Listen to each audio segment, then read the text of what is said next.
தமிழகத்தில் ஹிந்துக்களுக்கு விரோதமாக நடந்து கொள்வதற்கு பேர் செக்குலரிசம்ங்கிற ஒரு தவறான கான்செப்ட் இருக்கு. இப்போ ஐயுஎம்எல்டைய மாநாட்டுக்கு முதலமைச்சர் போறார். அந்த மாநாட்டில் அறிவிக்கிறார், உலைமாக்களுக்கெல்லாம் மாதம் 3000 ரூபாய் சம்பளம் கொடுக்கும். கல்லறை தோட்டமோ கப்ரிஸ்தானோ இல்லைன்னா அரசு இடத்துல நாங்கள் அது ஏற்பாடு பண்ணி கொடுப்போம் அப்படின்னு தமிழக முதலமைச்சர் பேசியிருக்கார். இதுக்கு முன்னாடி கிறிஸ்மஸ் அன்னைக்கு தமிழக முதலமைச்சரும் துணை முதலமைச்சரும் கிறிஸ்தவ சமுதாயத்துக்கு தேவாலயங்களுக்கு நாங்கள் இவ்வளவு நிதி கொடுப்போம் அப்படின்னு அறிவிச்சாங்க. ஆனால் இந்துக்களிலே கோவில்கள் இருந்த அரசாங்கம் பணத்தை திருடுகிறது. நீங்க பாருங்க, மசூதிகள்லேருந்து அரசாங்கத்துக்கு ஏதாவது பணம் போகுதா? இல்லை மசூதிகளை அரசு நிர்வகிக்குதா? கிடையாது. அதே மாதிரி கிறிஸ்தவ தேவாலயங்களை அரசாங்கம் அபகரிக்கவில்லை, ஆக்கிரமிக்கவில்லை. ஆனால் 40,000த்திற்கும் மேற்பட்ட இந்து கோவில்களை அரசாங்கம் அபகரித்திருக்கிறது. அதனுடைய நிதியை சட்டவிரோதமாக பயன்படுத்துகிறது. நாம் ஏற்கனவே பார்த்தோம், பொள்ளாச்சி மாசாணியம்மன் கோவில் நிதி எடுத்து நீலகிரியில் ரிசார்ட் கட்டுறதுக்கு அரசாங்கம் திட்டம் கொண்டு வந்தது. நல்ல வேளையா உயர்நீதிமன்றம் அதை தடுத்து நிறுத்தியது. இப்போ மதுரையில் அழகர் கோவிலுடைய நிதி எடுத்து கட்டடங்கள் கட்டுறதுக்கு இந்த அரசாங்கம் முயற்சி செய்தது 40 கோடி ரூபாய். அதையும் நீதிமன்றம் இப்பொழுது நிறுத்தி இருக்கிறது. ஏன் அரசாங்கம் ஒரு உயர்கல்வித்துறையாக இருக்கட்டும் அல்லது மற்ற துறைகளாக இருக்கட்டும் அதனுடைய திட்டங்களுக்கு இந்து கோவில் பணத்தை எப்படி எடுக்கலாம்? அது எப்படி நியாயம்? அதுலேயும் சட்ட அறிவே இல்லாத ஒருவர் அறநிலைத்துறை மந்திரியாக இருக்கிறது இன்னும் பெரிய ஆபத்தாக இருக்கு. ஏன்னா அவர் சொல்கிறார், நான் செக்ஷன் 36 படி கல்லூரி கட்டுறேன்னு. முடியாது. செக்ஷன் 36 கல்லூரி கட்டலாம்னு அனுமதி கொடுத்துருக்கிறது எந்த கல்லூரிக்கு? மத வகுப்புகள் நடத்த. நீங்க தேவாரம் சொல்லி கொடுக்க, திருவாசகம் சொல்லி கொடுக்க, கோவில் பணத்திலிருந்து அதுக்கு ஸ்கூல் கட்டுங்க, கட்டலாம்.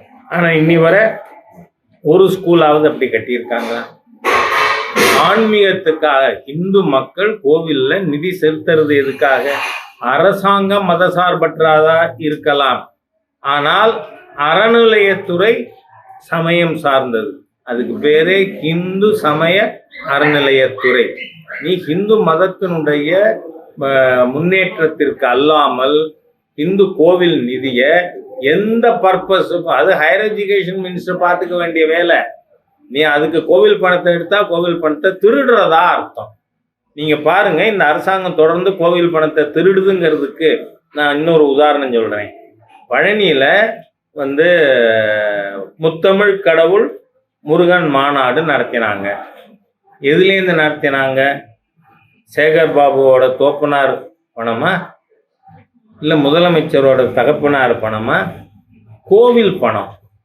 கோவில் பணத்தை எடுத்து நீங்க மாநாடு நடத்தியிருக்கீங்க, அதுக்கு கணக்கு கொடுத்தீங்களா? சரி, இது மத மாநாடே அல்ல, இது ஆன்மீக மாநாடு அல்ல அப்படின்னு அதுல நிறைவுரையில பேசும்பொழுது ஹிந்து விரோதி, ஹிந்து மதத்தை நான் மலேரியா, டெங்கு, கொரோனா கிருமி மாதிரியா அழிப்பேன், ஒழிப்பேன்னு சொன்ன ஒரு ஹிந்து விரோதிய அங்க கொண்டே வச்சு நீங்க வேலிடிக்டரி அட்ரஸுக்கு கூட்டிட்டு போறீங்க.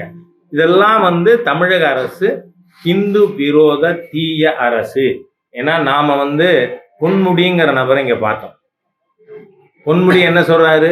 சைவம்னா ஒரு கேவலமா, வைஷ்ணவன்னா கேவலமா பத்தி பேசினாரா? இந்த திராவிட முன்னேற்ற கழகம் மதசார்பற்ற கட்சியா இருக்குமானால் ஹிந்து விரோதிகள் இல்லைன்னா Ponmudi should have been dismissed from DMK.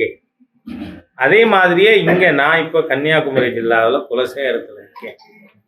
இங்க ஸ்தானுமாலயம் கோவில் சுசீந்திரத்துல எவ்வளவு ஹிந்துக்களை எவ்வளவு இழிவா பேசினார் அந்த சேகர் பாபு. நீ சோத்தத்துங்கிறியா இல்ல வேறேன்னு? இவ்வளவு கேவலமான ஹிந்து விரோத தீய சக்திகள். அடங்கி இருக்கின்ற இந்த திராவிட முன்னேற்ற கழக அரசாங்கத்தை வருகின்ற தேர்தலில் ஹிந்து உணர்வுள்ளவர்கள், ஹிந்து மத சின்னத்தை அணிபவர்கள், மனைவிக்கு தாலி கட்டினதில் நம்பிக்கை இருக்கிறவர் யாரும் இந்த தீய ஹிந்து விரோதிகளுக்கு ஓட்டு போட மாட்டாங்க, போடக்கூடாதுன்னே ஊடக நண்பர்கள் மூலமா நான் கேட்டுக்கிறேன். ஏனென்றால் ஊழல் மிகுந்த ஒரு அரசாங்கம். இன்னைக்கு பாருங்க, திட்டமிட்ட ரீதியில சமுதாயத்தில் இருக்கிற இன்டெலிஜென்சியா அறிவுஜீவிகளை எதிர்காலத்தில் கூட தமிழகத்தில் ஒரு அறிவுஜீவி இருக்கக்கூடாதுன்னு அவங்கள அழிக்கிற பணியில ஸ்டாலின் அரசாங்கம் இறங்கி இருக்கு. நீங்க 21க்கு முன்னாடி பார்த்தால் the most narcotic infested state Punjab. இன்னைக்கு எது most narcotic infested state? Tamil Nadu. அவங்க எங்க இந்த ஜாஃபர் சாதிக் 3000 கோடிக்கு திமுக நிர்வாகி தானே, அவன் தானே கடத்தினா போதைப்பொருள். அதே மாதிரி 100 கோடி ரூபாய்க்கு டிஎம்கேனுடைய ஒரு மாவட்ட அணி செயலாளர் இப்ராஹிம். திராவிட முன்னேற்ற கழகமே போதைப்பொருள் கடத்துபவர்களின் கட்சியா இருக்கு. அது மட்டும் இல்ல, இதனுடைய அவுட்லெட் எல்லாம் எங்க இருக்கு? தயவு செய்து ஊடகங்கள் நீங்க முன்னாடி வரணும், இந்த தீ அரசாங்கத்தை தூக்கி எறிய. காரணம் என்ன? அடுத்த தலைமுறையை இந்த அரசாங்கம் அடித்து கொண்டு இருக்கிறது. இந்த சிந்தட்டிக் ட்ரக் இதுக்கெல்லாம் டிஸ்ட்ரிபியூஷன் அவுட்லெட் எது? சென்ட்ரல் ஸ்கூலுக்கு முன்னாடி, சிபிஎஸ்சி ஸ்கூலுக்கு முன்னாடி நம்ம கலெக்டர், நம்ம எஸ்பி, நம்ம மருத்துவர், நம்ம இன்ஜினியர், நம்ம ஆர்கிடெக்ட், இவங்க குழந்தைகள்லாம் படிக்கிற பள்ளிக்கூடத்துக்கு முன்னாடி நீங்க போதைப்பொருள் விட்டீங்களா? அதை போலீஸ் துறை மந்திரியா இருந்துகிட்டு ஸ்டாலின் பார்த்துக்கிட்டு இருப்பாரா? நேற்றைய தினம் ஒரே குடும்பத்தை சேர்ந்த 1 வயசு குழந்தை உட்பட 3 பேர் கொல்லப்பட்டிருக்காங்க. வெட்கமா இல்ல? Stalin should have resigned. As he got any sense of responsibility, Stalin ராஜினாமா பண்ணியிருப்பார். தமிழகம் அழிகிறத கண்டு கவலைப்படாத ஒரு தமிழகத்தின் எதிரிகள் கையில இன்னைக்கு ஆட்சி இருக்கு. ஆகவே வரவிருக்கின்ற தேர்தலில் மிகப்பெரிய அளவில் இந்த திமுக, விசிக, காங்கிரஸ் இந்த கும்பலை வேரோடும் வேரடி மண்ணோடும் கலைந்தெறிய மக்கள் முன்வர வேண்டும். அதுக்கு ஊடக நண்பர்கள் தயவு பண்ணி அடுத்த தலைமுறையை காப்பாற்ற நீங்களும் வாங்கன்னு கேட்டுக்கிறேன்.